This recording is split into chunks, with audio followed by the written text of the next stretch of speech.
Welcome to a new edition of Whiskey, Games, and Nerd Stuff. Today's whiskey is actually going to be this pre-made Moscow Mule mix. It is Copper Can Moscow Mule. It's actually pretty good. Let's go ahead and take a sip. And today's Nerd Stuff is another article out of the July-August edition of Scientific American. It's an article that kind of piqued my interest, particularly with how hot things have been. And I thought I would go ahead and point out the article for those who are interested and read a few things that I thought would be good discussion topics. Article is Dangerous Discomfort. It's by Terry Adams Fuller. Extreme heat kills more people in the U.S. than hurricanes, flash floods, and tornadoes combined, but people don't tend to believe it puts them at risk. That was something I did not know. How many people out there knew that extreme heat did kill more people in the U.S. than hurricanes, flash floods, and tornadoes combined? That was kind of news to me. So there's a lot of stuff in here in the article that I'm just going to kind of read sections that either kind of made me sad, made me think about stuff, or I thought would be good discussion topics.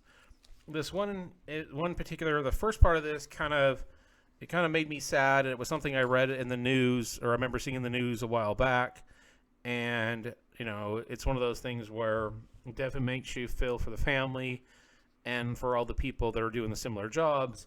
And I do know that there's, if I recall, news stories about, UPS, FedEx, and things like that. But in this particular, it starts off talking about how on June 25th, 2022, Esteban Chavez Jr. started his day like any other, working his route in Pasadena, California, as a driver for UPS, but the city was in the middle of an intense heat wave, and by mid-afternoon, the temperature was higher than 90 degrees Fahrenheit. After completing his latest delivery of the day, Chavez collapsed off his seat into the cab of his truck. He went unnoticed for 20 minutes before the homeowner at the delivery location saw him and sought medical assistance. Chavez's family said he died from heat stroke as a result of a heat exhaustion. He was 24 years old.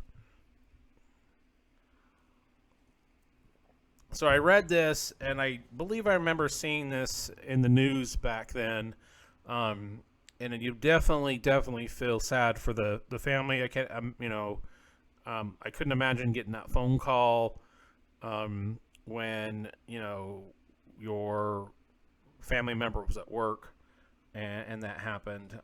You just don't wish that on anything. And one of the things that I didn't realize is that it's my understanding, and if anybody works for the U.S. Postal Service, UPS, FedEx, or other similar services, I've been told that a lot of those don't have air conditioning, or that's some of the things that they've been trying to get for. And I cannot imagine, going in, Southern California, down in the South, in Phoenix and Las Vegas, and doing that job and going through that heat without some type of air conditioning or something that would help protect things. And it's one of those things that definitely makes you sad. It makes you angry.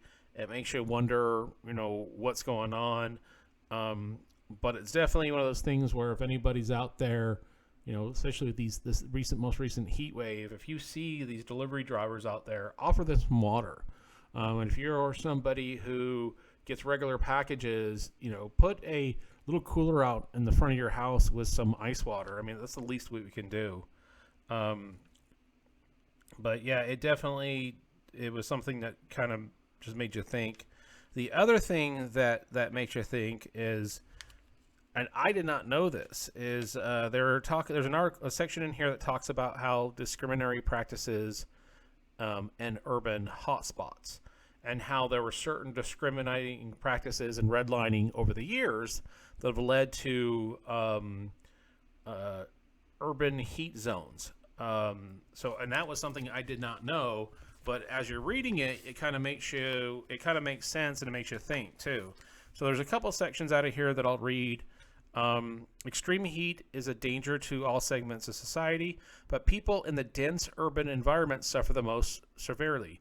The connection between urbanization and heat risks will become more urgent as more people around the world move to urban areas. And then it goes on to cite some data. And then it talks about how urban centers tend to have a high density of buildings, paved roads, and parking lots, all of which absorb and retain heat.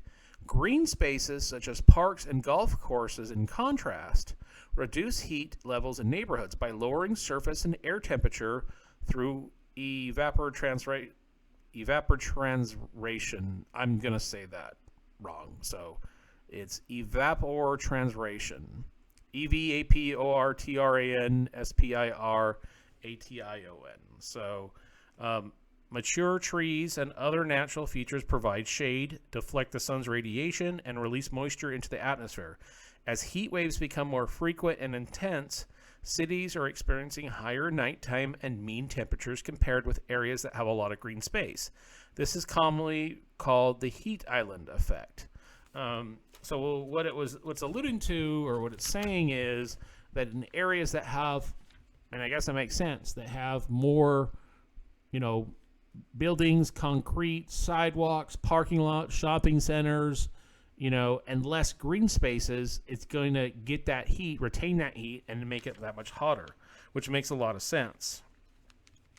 And then they go on to talk about at length about how the overlap between the heat and historically redline neighborhoods. Within a single city such as Baltimore, urban heat island effect can vary greatly based on hyperlocal infrastructure. The heat map shows temperatures connected by citizen scientists across the city at 3 p.m. on August 29, 2018. The outline zones are historically redline neighborhoods where discriminatory policies led to poor urban planning. The overlap with some of today's extreme hotspots. Let's go ahead and take another sip real quick.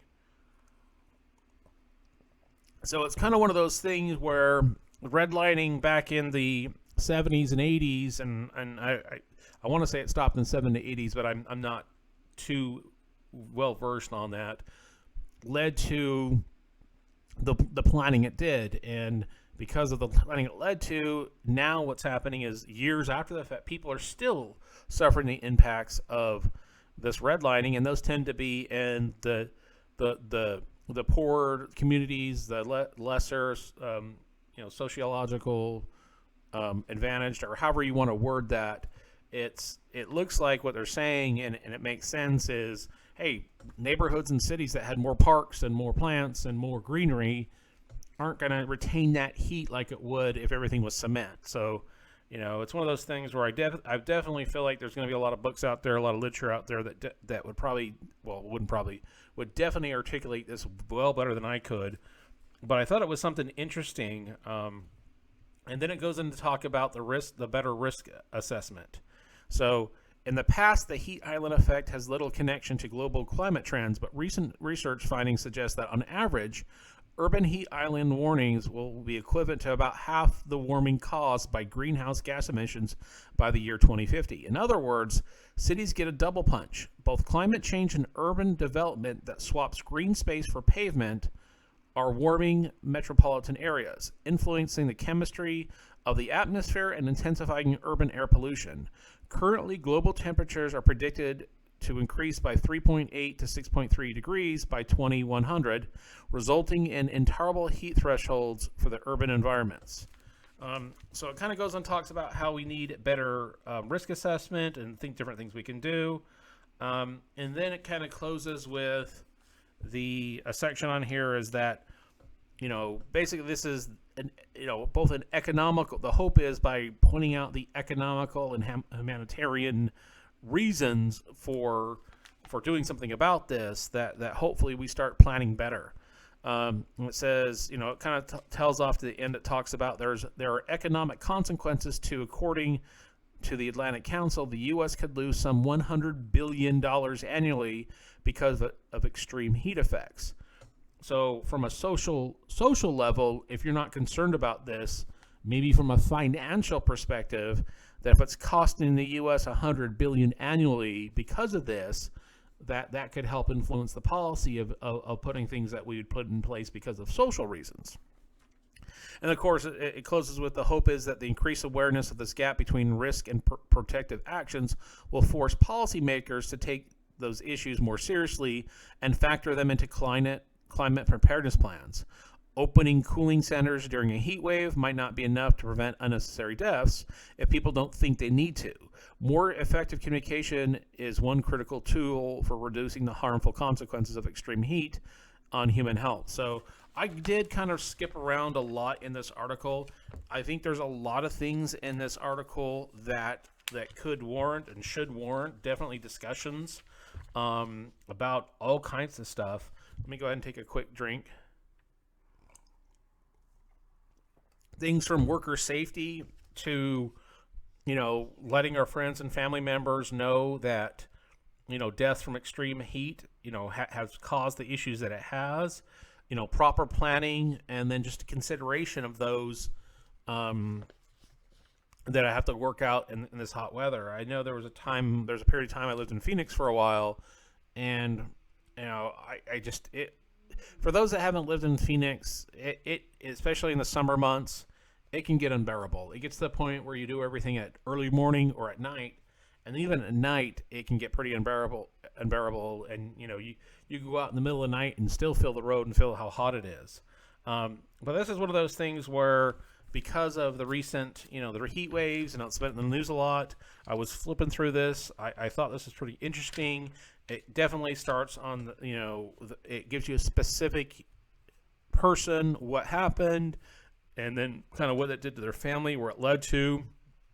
And I thought the article touched on a lot of good things, where it talks into the discriminatory policies in urban hotspots. It kind of touches on, some practices with redlining over the years, what that led to, and risk assessment.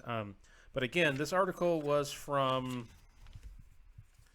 Terry Adams Fuller, who the bio here says Terry Adams Fuller is a professor in the Department of Sociology and Criminology and interim director of NOAA, Cooperative Science Center for Atmospheric Sciences and Meteorology at Howard University. Her research intersects include emergency management, policy, gender studies, and how disasters affect people and organizations. So, don't know much about her. I just thought the article was very interesting. It was one of those things I thought I would share. Again, for those who watch this channel, I kind of go from all kinds of different things. I really thought this article was pretty cool. I'll do a separate video on the next article that I was reading that talks about how the new tornado alley and how tornado is shifting more to the east. I definitely thought that was interesting, especially when I spent some time in the states that are in the current tornado alley. But I wanted to share this. Please feel free to make any comments, suggestions. I would really would like to hear what people's thoughts are on this, and also on articles about the different things we talked about, or books. If there's any books that you would recommend that would tie into these specific areas, please feel free to put them in the chat. Would love to hear them. I'm always looking to read something. And again, for those that enjoy this type of thing, this is in Scientific America. And again, once again, I really appreciate everybody taking the time to watch these. If you like this content, please like, subscribe, all that fun stuff. And until next time, cheers.